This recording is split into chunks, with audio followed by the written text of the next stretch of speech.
తూర్పుగోదావరి జిల్లా రాజమహేంద్రవరంలోని కల్తీ పాల సంఘటనకు సంబంధించిన ప్రధాన నిందితుడిగా ఉన్నటువంటి పాల వ్యాపారి కోరుకొండ మండలం నరసాపురానికి చెందినటువంటి గణేష్ని అయితే పోలీసులు అరెస్ట్ చేశారు. అయితే అతను న్యాయస్థానం ముందు ప్రవేశపెట్టిన క్రమంలో అతనికి 14 రోజుల రిమాండ్ని అయితే న్యాయస్థానం విధించింది. ఈ క్రమంలోనే రాజమహేంద్రవరం సెంట్రల్ ప్రిజన్కి అయితే అతను తరలించారు.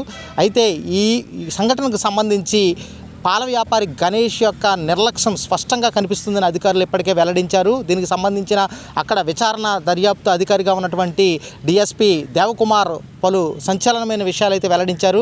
అతను కోరుకొండ మండలంలోని నరసాపురం ప్రాంతంలో అయితే పాల వ్యాపారం అయితే సాగిస్తుంటాడు.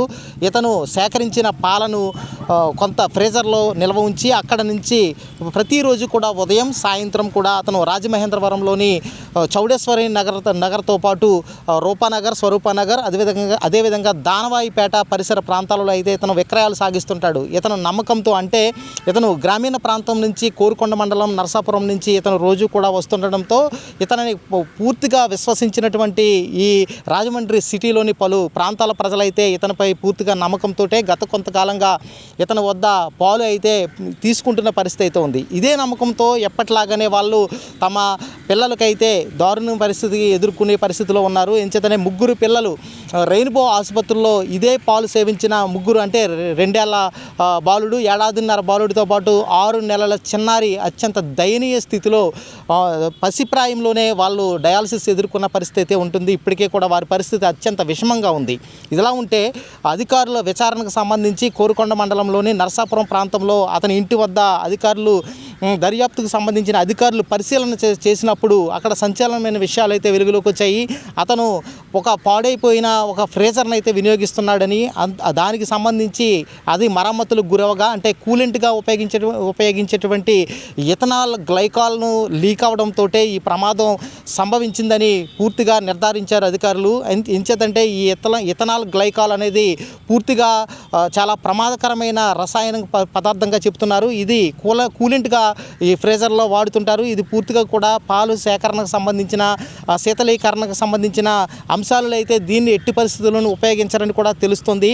ఇంకొక విషయం ఏంటంటే ఈ ఇథనాల్ గ్లైకాల్ లీకేజ్ అయినప్పుడు ఆ పాలు పూర్తిగా కూడా చేదుగా మారతాయని కూడా ఇప్పటికే నిపుణులు చెప్పారు. అంటే ఎవరైతే ఈ కల్తీ పాల సంఘటనకు సంబంధించి బాధితులుగా ఉన్నారో వారి ద్వారా వాంగ్మూలం తీసుకున్నటువంటి అటు అధికారులు కానీ పోలీసులు కానీ ఈ తాము సేవించిన, అంటే ఎవరైతే మృత్యువాత పడ్డారో వాళ్ళు సేవించిన పాలు పూర్తిగా చేదుగా మారాయని చెప్పారని వారు చెప్పడంతో ఆ ప్రకారంగా ఇది పరిశీలించిన క్రమంలోనే అక్కడ ఫ్రీజర్ ఏదైతే ఉందో అది 2 ఛాంబర్లు, ఒక ఛాంబర్లో ఈ ఇథనాల్ గ్లైకాల్ లీక్ అవ్వడంతో అది పూర్తిగా చేదుగా మారిన పరిస్థితి అయితే ఉంది. అయితే అతని సమీప బంధువు కూడా ఈ విషయాన్ని తెలుసుకుని ఇది గ్లైకాల్ కలిసిన పాలులా కనిపిస్తుంది కాబట్టి ఇది ఎట్టి పరిస్థితుల్లోనూ విక్రయించొద్దని అతను హెచ్చరించినప్పటికీ కూడా ఏమాత్రం అతని మాట పెడచమని పెట్టినటువంటి ఈ పాల వ్యాపారి అది పూర్తిగా కూడా పట్టించుకోకుండా కేవలం లాభాపేక్షతోటే అతను రాజమహేంద్రవరంలోని చౌడేశ్వర నగర్ కానీ దానవాయిపేటలో కానీ ఈ పాల విక్రయాలు చేశాడనేసి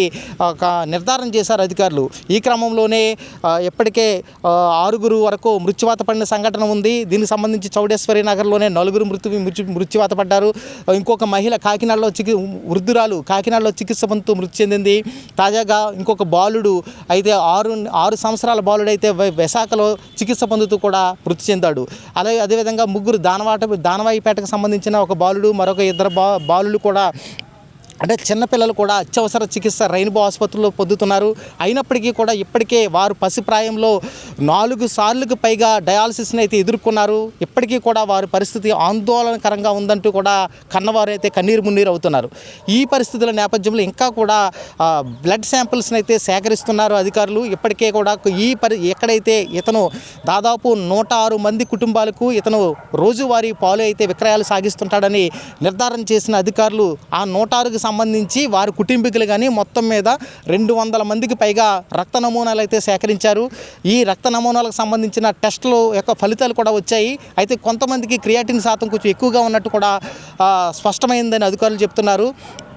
వారిని అబ్జర్వేషన్లో ఉంచుకుని ఎప్పటికప్పుడే మీరు ఎటువంటి ఇబ్బందికరమైన పరిస్థితి ఎదురైనా కూడా వెంటనే అధికారులకు చెప్పాలని కూడా వారు సూచించడం జరిగింది. అదేవిధంగా ఈ చౌడేశ్వర నగర్లోను రూపానగర్లోను ఇప్పటికే కూడా వైద్య ఆరోగ్య శాఖకు సంబంధించి శిబిరం అయితే నడుస్తుంది. ఇదిలా ఉంటే ఎవరైతే మృత్యువాత పడ్డారో 6 సంబంధించి వారిలో 4 కుటుంబాలకు ఆంధ్రప్రదేశ్ ప్రభుత్వం ప్రకటించినటువంటి ఎక్స్గ్రేషియా అంటే 10 లక్షల రూపాయల యొక్క నగదును చెక్కుల రూపంలో అయితే తూర్పుగోదావరి జిల్లా కలెక్టర్ చేకూరి కీర్తి అదేవిధంగా స్థానిక ఎమ్మెల్యే అయినటువంటి ఆదిరెడ్డి శ్రీనివాస్ చేతుల మీదుగా అందజేశారు. ఇంకొకరు రాజనగరం నియోజకవర్గానికి చెందిన వ్యక్తిగా గుర్తించిన క్రమంలో ఆ స్థానిక శాసనసభ్యుడు బత్తుల బలరామకృష్ణుడు ఆధ్వర్యంలో కూడా ఆ చెక్కునైతే వారికి అందించారు. అయితే చాలామంది కూడా ఇంకా సుమారు దాదాపు 12 మంది వరకు కూడా వివిధ ఆసుపత్రుల్లో చికిత్స పొందుతున్నారు. ఇందులో దయనీయమైన పరిస్థితులు అయితే 3 అంటే 2 ఏళ్ల బాలుడు, 1.5 బాలుడు, మరో 6 నెలల పసి కందు అంటే పాప చికిత్స పొందుతున్నారు. ఈ తల్లిదండ్రులు అయితే వారు ఏ క్షణాన్ని ఏమవుతుందన్న భయాందోళనలు అయితే కన్నీరు మున్నీరవుతూ కాలం వెల్లదీస్తున్న పరిస్థితి అయితే ఉంది. వారు విజ్ఞాపన చేస్తున్నది ఏంటంటే మెరుగైన చికిత్స కోసం తమ బిడ్డలను వేరే ప్రాంతాలకైనా లేదా ఎయిర్ అంబులెన్స్ ద్వారా అయినా ఇతర ప్రాంతాలకు తరలించి అంటే మెరుగైన సిటీకి అంటే హైదరాబాద్ కానీ బెంగళూరు కానీ చెన్నై కానీ ఇటువంటి ప్రాంతాలకు తరలించి తమ బిడ్డలను కాపాడాలని కూడా వారు విజ్ఞప్తి చేస్తున్న పరిస్థితి అయితే ఉంది. అయితే ప్రభుత్వం ఎవరైతే ఈ కల్తీ పాల ఘటనకు సంబంధించి ఎటువంటి ఇబ్బందులు అంటే వారు వైద్య సదుపాయానికి సంబంధించి తాము పూర్తిగా కూడా సహకారం ఇస్తామని ముఖ్యమంత్రి నారా చంద్రబాబు నాయుడు ఇప్పటికే అసెంబ్లీ సాక్షిగా అయితే వెల్లడించారు. అయితే దీనికి సంబంధించి ఈ పరిస్థితి ఎలాగుండగా కూడా ఈ పాల వ్యాపారి అయినటువంటి గణేష్ విషయంలో కూడా ఇంతటి నిర్లక్ష్యం ఉండడంపై అన్ని వర్గాల నుంచి కూడా తీవ్ర వ్యతిరేకత అసహనం అయితే వ్యక్తమవుతుంది. ఇదిలా ఉంటే ఈ పరిస్థితుల నేపథ్యంలోనే కూడా ఇంకా ఎవరైనా కూడా బాధితులు ఉంటే కనుక వారు వెంటనే కూడా అధికారులకు సమాచారం ఇచ్చి వెంటనే వైద్య సదుపాయం పొందాలని చెప్తున్నారు. అయితే ఆ రోజు అంటే శివరాత్రి రోజున జరిగినటువంటి కొన్ని సంఘటనలకు సంబంధించి ప్రభుత్వ ఆసుపత్రికి వెళ్ళిన క్రమంలో అంటే రాజమహేంద్రవరం ప్రభుత్వ ఆసుపత్రికి వెళ్ళిన క్రమంలో అక్కడ సరిగ్గా సిబ్బంది పట్టించుకోవలేదు అన్న ఆరోపణలు అయితే వెల్లువెత్తాయి. మరికొంతమంది కూడా నేరుగా ప్రభుత్వ సిబ్బందిపై కూడా అసహనం వ్యక్తం చేశారు. ఇదే క్రమంలో 2 ఏళ్ల బాలుడు రెయిన్బోలో ఆసుపత్రిలో చికిత్స పొందుతున్నటువంటి బాలుడి తల్లి కూడా ఏబీపీ దేశం దగ్గర తన ఆవేదన వెల్లగక్కింది. కేవలం ఈ వైద్యులు మమ్మల్ని సుమారు 7 గంటల సేపు తప్పుదోవ పట్టించారు. ఇక్కడ వైద్యం ఇక్కడ సదుపాయం లేకపోయినప్పటికీ కూడా కాకినాడ వెళ్ళమన్నారు. కాకినాడ ప్రభుత్వ ఆసుపత్రుల్లో కూడా చిన్నపిల్లలకు సంబంధించిన డయాలసిస్ నిర్వహించే వ్యవస్థ లేదని తెలిసి కూడా ఇక్కడ చేతులు దులుపుకున్నారు.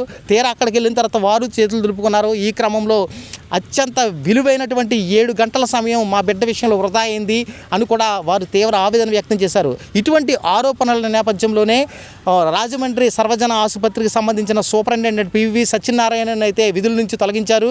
మరోపక్క ఆయన స్థానంలో ఇదే ఆసుపత్రిలో న్యూరో సర్జన్గా ఉన్నటువంటి ప్రొఫెసర్ రాజశేఖర్ కెనడీని అయితే బాధ్యతలు అప్పగించిన పరిస్థితి అయితే ఉంది. ఇంకా ఎవరైనా కూడా ఈ కల్తీ పాలన నేపథ్యంలో ఎవరైనా కూడా ఇటువంటి ఆరోగ్యపరమైన సమస్యలు ఎదుర్కొన్నా సరే నేరుగా ప్రభుత్వ ఆసుపత్రికి వచ్చి చూపించుకోవాలి. లేదంటే కూడా స్థానిక అధికారులకు కానీ నగరపాలక సంస్థ అధికారులకు కానీ స్థానిక వైద్య ఆరోగ్య సిబ్బందికి కానీ వెంటనే సమాచారం ఇవ్వాలని కూడా అధికారులు ఇప్పటికే సూచించారు. ఇది పరిస్థితి. ఏబీపీ దేశం నుంచి సుధీర్.